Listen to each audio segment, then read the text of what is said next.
সামাজিক যোগাযোগ মাধ্যমে ভাইরাল হওয়া বিএনপির একটি অনুষ্ঠানের ছবি ঘিরে শুরু হয় নানান সমালোচনা ও বিভ্রান্তি। ভাইরাল ছবিতে দেখা যায় এক আহত জুলাই যোদ্ধা নাদিম দাঁড়িয়ে আছেন, পেছনে বসে রয়েছে বিএনপির সিনিয়র নেতারা। অনেকে এটিকে বিএনপির অবজ্ঞার প্রমাণ বলেও উল্লেখ করেছেন। অবশেষে প্রকৃত ঘটনার ব্যাখ্যা দিয়েছেন আহত নাদিম নিজেই।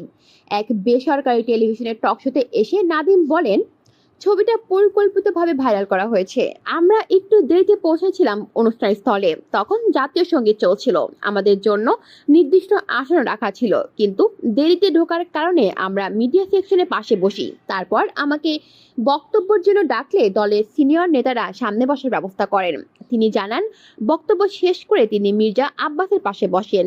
মির্জা আব্বাস তার চিকিৎসা নিয়ে উদ্বেগ প্রকাশ করেন ও খোঁজ খবর নেন। এমনকি ভাইরাল হওয়ার মুহূর্তটির আগেই এবং পরে নাদিমের সঙ্গে সৌহার্দ্যপূর্ণ আচরণ ও দেখভালের ভিডিও ফুটেজও তিনি দেখান।